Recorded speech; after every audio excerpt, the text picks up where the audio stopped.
இனிய உறவுகள் அனைவருக்கும் இனிய காலை வணக்கம். இன்றைக்கி நம்ம பார்க்க போகிறது சூப்பரான ஒரு பிரேக்ஃபாஸ்ட் ரெசிபி செய்ய போகிறேங்க. இது ஒரு பிரேக்ஃபாஸ்ட் ரெசிப்பின்னு சொல்லலாம், இல்லை நம்ம வீட்டு குழந்தைகளுக்கு ஒரு ஸ்நாக்ஸ் ரெசிப்பின்னு கூட சொல்லலாங்க. நல்ல லஞ்ச் பாக்ஸ்க்கு இது போல் நீங்கள் செஞ்சு கொடுத்தீங்கன்னா பிள்ளைங்க ரொம்ப விரும்பி ருசித்து சாப்பிட்டு வருவாங்க. அந்த மாதிரி டேஸ்ட்டு செம்மையாக இருக்குங்க. இன்றைக்கி பிறந்தநாள் மற்றும் திருமண நாள் கொண்டாடுற எல்லாருக்குமே என்னுடைய வாழ்த்துக்கள். இப்போ வாங்க நம்ம ரெசிபி எப்படி பண்ணலான்னு பார்த்துலாம். இப்போ ஒரு பாத்திரத்தில் 1 கப்புக்கு கோதுமை மாவு சேர்த்துக்கலாங்க. இதுக்கு தேவையான அளவு உப்பு சேர்த்துக்கலாம். இப்போ நல்லா உப்பு எல்லா பக்கமும் படுறாப்புல நல்லா ஒரு தடவை கலந்து விட்டுட்டு கொஞ்சம் கொஞ்சமாக தண்ணி ஊற்றி இந்த மாவை நல்லா சப்பாத்தி மாவு பதத்துக்கு நல்லா பிசைஞ்சு எடுத்துக்கலாங்க. பாருங்கள், இந்தளவுக்கு நல்லா சாஃப்டாக பிசைஞ்சு எடுத்துக்கிட்டாச்சு. இப்போ இது இப்படியே இருக்கட்டும். இப்போ ஒரு உருளைக்கிழங்க நல்லா வேக வச்சுட்டு தோலெல்லாம் எடுத்துட்டு நல்லா மசிச்சு எடுத்து வச்சுருக்கிறேன். இப்போ இதை ஒரு பாத்திரத்துக்கு மாற்றிக்கலாங்க. இப்போ இது கூடவே கொஞ்சமாக மல்லிச்செடி கருவேப்பிலை சேர்த்துக்கலாங்க. ஒரு பல்லாரி வெங்காயத்தை நல்லா பொடிசாக கட் பண்ணி வச்சுருக்கிறேன், இதையும் சேர்த்துக்கலாங்க.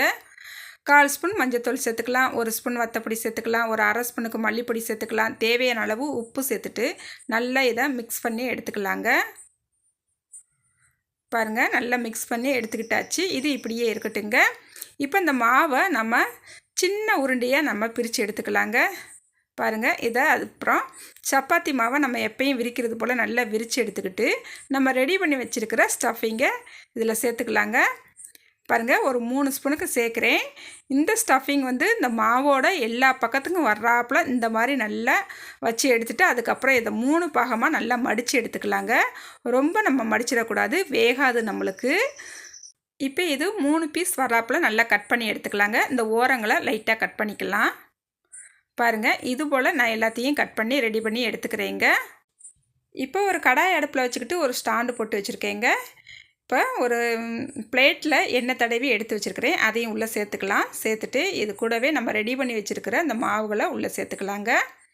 சேர்த்துட்டு இதை மூடி வச்சு ஒரு 7லேருந்து 8 நிமிஷத்துக்கு வேக விடலாங்க. ரொம்ப நேரம் வேக விட வேண்டாம். பாருங்கள், ஒரு 8 நிமிஷம் ஆயிடுச்சு. இப்போ இதை நல்லா ஆற விட்டுறலாங்க.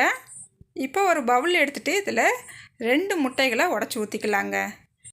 இப்போ இந்த முட்டைக்கு தேவையான அளவு உப்பு சேர்த்துக்கலாம், கொஞ்சமாக மல்லிச்செடி சேர்த்துக்கலாங்க. சில்லி ஃப்ளேக்ஸ் எடுத்து வச்சுருக்கிறேன், இதில் ஒரு 1/2 ஸ்பூனுக்கு சேர்த்துக்கலாங்க. ஒரு 1/4 ஸ்பூன் மஞ்சள் சேர்த்துட்டு இதை நல்லா அடித்து எடுத்துக்கலாங்க. பாருங்கள், நல்லா அடித்து எடுத்துக்கிட்டாச்சு. இப்போ நம்ம ஸ்டஃபிங்லாம் உள்ளே வச்சு ரெடி பண்ணி எடுத்து வச்சுருக்கோம் இல்லையா, அதை எடுத்து இந்த முட்டைக்குள்ளே இப்படிக்கா ஒருக்கா அப்படிக்கா ஒருக்கா நல்லா 2-3 தடவை நல்லா இந்த மாதிரி பிரட்டி எடுத்து ஒரு தோசைக்கல்லை அடுப்பில் வச்சு 1 ஸ்பூன் எண்ணெய் விட்டு நல்லா சூடு பண்ணி வச்சுருக்கிறேன். இப்போ இதில் சேர்த்துக்கலாங்க. சேர்த்துட்டு அடுப்பை மிதமான தீயிலேயே வச்சுக்கலாம். கொஞ்சம் இந்த எண்ணெயில் நல்லா ஃப்ரை ஆகி வந்தால் சாப்பிட்றதுக்கு ரொம்ப டேஸ்ட்டாக இருக்குங்க. அதனால் மிதமான தீயில் வச்சே வேக வச்சு எடுத்துக்கலாம். நம்மளுக்கு 2 பக்கமும் நல்லா திருப்பி போட்டு சூப்பராக வெந்து வந்துருச்சு. இப்போ இது எல்லாத்தையுமே நம்ம எடுத்துக்கலாங்க. பாருங்கள், நம்மளுக்கு நல்ல ஸ்நாக்ஸ் ரெசிபி செம்மையாக ரெடி ஆயிடுச்சுங்க. இங்கே பாருங்கள், பார்க்கும் போதே சாப்பிடணும்னு தோணுதாங்க. ஒரு ரெசிபி பார்த்தோம்னா அந்த ரெசிப்பியை நம்மளுக்கு பார்த்த உடனே சாப்பிடணும்னு தோணணுங்க. அந்தளவுக்கு இது இருக்குங்க. பாருங்கள், நம்ம உள்ளே வச்சுருக்கிற அந்த உருளைக்கிழங்கு ஸ்டஃபிங்கோட இது நம்ம சாப்பிட்றதுக்கு அவ்வளோ டேஸ்ட்டாக இருக்குங்க.